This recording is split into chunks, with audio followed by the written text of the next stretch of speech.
بسم اللہ الرحمن الرحیم۔ پیارے دوستو، سلطان باہو رحمۃ اللہ تعالی علیہ فرماتے ہیں اپنی کتاب عین الفقر میں کہ اللہ تعالیٰ فرماتا ہے کہ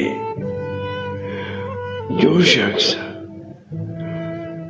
کلمہ طیبہ کی پناہ گاہ میں آ جاتا ہے وہ میرے غضب سے محفوظ ہو جاتا ہے۔ پیارے دوستوں، سمجھنے کی بات ہے کہ اللہ تعالیٰ کی پناہ کا کلمہ طیبہ ہے، اور کلمہ طیبہ کا مطلب کیا ہے؟ لا الہ الا اللہ، اللہ کے سوا کوئی عبادت کے لائق نہیں۔ اور پناہ گاہ کسے کہتے ہیں؟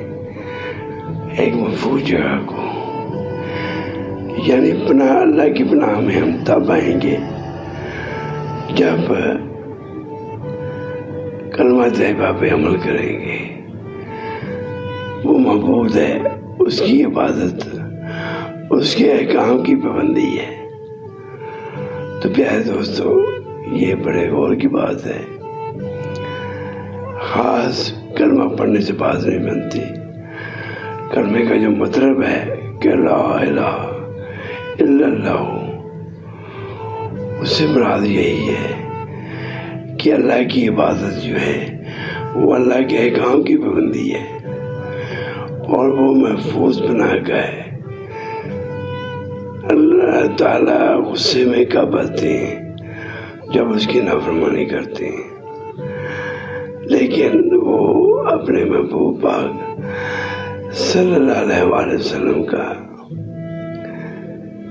لحاظ کرتے ہیں آسان لفظوں میں، کیونکہ پہلے جو امتی آتی تھی وہ ایک گناہ کرتی تھی، اور وہ اللہ تعالیٰ اسے تباہ کر دیتا تھا۔ اور ہماری جو محبوب پاک صلی اللہ علیہ وآلہ وسلم، ان کی جو امت ہے، ان میں کوتاہیاں، غلطیاں جو ہیں وہ سب امتوں کی جو ہیں وہ اکٹھی ہیں، لیکن اللہ کی ذات اپنے رحمت للعالمین کے صدقے درگزر فرما دیتا ہے۔ تو دوستو، اس بات کو سمجھیں کہ اللہ کے غضب سے بچنے کا ایک ہی ذریعہ ہے کہ اللہ کی عبادت کی جائے، اللہ کے احکام کی پابندی کی جائے، کیونکہ اللہ کی عبادت وہی ہے جو اللہ تعالیٰ کی بندگی، اللہ کے احکام کی پابندی یہ ہے۔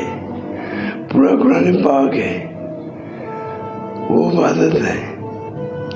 قرآن پاک عربی پڑھنے کے لیے نہیں دیا گیا۔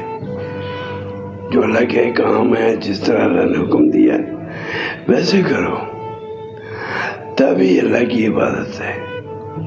اللہ سے غضب سے محفوظ رہنے کی، اللہ کی پناہ میں آنے کی ایک ہی راستہ ہے۔ اللہ تعالیٰ جب سب گناہوں کو توبہ کے ذریعے معاف کر دیتا ہے، توبہ کریں، اللہ کے احکام کی پابندی کریں۔ ماہ پاک رمضان مبارک آ رہا ہے، نجات کا مہینہ ہے، اور اللہ تعالیٰ کے ثمرات کا مہینہ ہے کہ اللہ تعالیٰ اپنے جو محبوب پاک صلی اللہ علیہ وسلم کی امت ہے اس کو کتنے ثمرات دیتا ہے۔ اللہ تعالیٰ سب دوستوں کو قرآن پہ عمل کرنے کی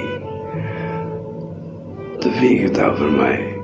اللہ تندرستی دے، رزق حلال کمانے کی توفیق دے۔ اللہ تعالیٰ سب کو خوشیاں عطا فرمائے۔ آمین یا رب العالمین، آمین۔